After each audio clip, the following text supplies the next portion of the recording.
La piscine municipale Casalet sera un établissement recevant du public et de type X dans le classement des ERP, c'est-à-dire que c'est un établissement sportif couvert de catégorie 3 qui pourra accueillir jusqu'à 830 personnes et 30 agents du personnel à l'intérieur.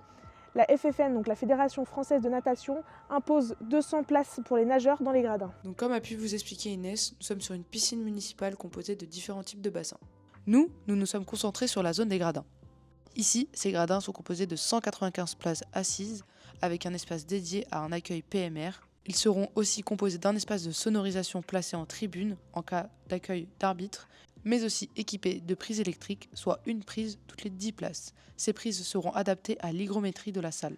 Mais Noé, dis-moi comment est-ce qu'ils sont faits ces gradins? Mais les filles, avant de savoir comment sont faits les gradins, il faut savoir qu'y a-t-il sur les gradins. Les revêtements de sol influent directement sur les tolérances gros œuvres. Effectivement, nous avons pu réaliser une analyse multicritère entre 4 différents types de revêtements de sol. Donc un sol à base de pierres reconstituées mais également à base de résine, un sol carrelé, un sol mosaïque et aussi un sol composé de pierres naturelles. Donc dans cette analyse, nous avions 5 différents critères qui étaient mis en jeu. Un critère environnemental, un critère économique, un critère d'entretien, un critère de mise en œuvre mais aussi un critère de recyclage. Ces 5 critères nous ont permis d'instaurer un barème à points qui nous a permis de choisir le sol carrelé en format 30 par 60. La pente de 1% pour l'évacuation des eaux dans nos gradins sera réalisée par le revêtement de sol avec la colle. Avant de vous laisser avec Inès, nous allons mettre un point d'honneur sur l'avantage de réaliser un sol à gros carreaux. Il nous permettra de rattraper la planéité du gros œuvre, mais aussi d'éviter un ponçage et la réalisation d'un enduit comme ça aurait pu être fait pour de la mosaïque. Merci Maëlys pour ces informations. Maintenant, nous allons passer au mode constructif. Pour réaliser ces gradins, nous avons étudié 2 modes constructifs. Le premier en coulé en place, le deuxième en préfabriqué. Tout d'abord, nous allons parler des voiles crémaillères, ici en rouge, qui seront coulées à l'aide de banches et de mannequins spécifiques en forme d'escalier avec des cheminées de coulage. Pour réaliser ensuite les marches et contre-marches de nos gradins, nous avons étudié 2 façons de faire. Donc une première façon en suivant directement les marches et les contre-marches de notre gradin avec les épaisseurs de dalles équivalentes à chaque fois. Celle-ci n'a pas été retenue étant donné la complexité pour la mettre en place l'étaiement ainsi que les conditions de travail pour les ouvriers. Par contre, une seconde solution a été pensée. Ainsi, nous mettrons en place une prédale avec des recharges de béton jour par jour pour réaliser les différents rangs, avec un coffrage manuportable pour coffrer la rive. Nous avons étudié une seconde façon de faire pour couler sur place nos gradins. Ainsi, nous mettrions en place en fond de coffrage une prédale avec des recharges en béton juste ici, chaque jour, avec un coffrage manuportable pour coffrer la contre-marche.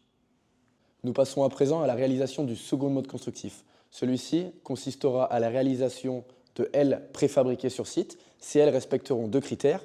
Le critère de l'étanchéité à l'eau avec le positionnement d'un rejingot pour l'empilement des éléments préfabriqués et le critère de la classe au feu du bâtiment avec un joint coupe-feu à la superposition des éléments. Ainsi, notre choix s'est porté sur la réalisation de ailes en préfabrication foraine, suite à notre analyse multicritère. Par conséquent, nous aurons un gain de matériel, de matériaux et une simplicité de mise en œuvre pour les ouvriers.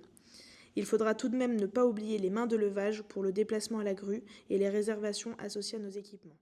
Donc maintenant, nous allons retrouver Noé qui va nous expliquer les spécificités techniques de nos gradins. Les grilles de ventilation, on est venu laisser un négatif quand on a coulé notre béton pour laisser une petite réservation de 1,5 cm. Cette réservation va venir à nous servir à mettre de la colle puis sceller la grille pour éviter qu'elle bouge. Petite particularité dans les voiles crémaillères qui viennent soutenir les gradins, nous avons laissé 2 types de réservations, donc des trous d'hommes qui seront ensuite rebouchés, ils vont nous servir pour le désétaiement des gradins. Et il y a les seconds trous qui se trouvent, ces petites réservations qui se trouvent ici dans l'allée, qui elles ne seront pas bouchées, maçonnées, mais qui seront uniquement grillagées pour pouvoir avoir accès à l'entretien de la soufflerie qui sera directement connecté avec les grilles de ventilation. Pour finir, nous allons mettre en place des sièges en mousse polyuréthane, comme ceci. Ces sièges ils seront mis en place durant les compétitions. Ils seront ensuite retirés afin de faciliter l'entretien, mais aussi d'améliorer leur durée de vie.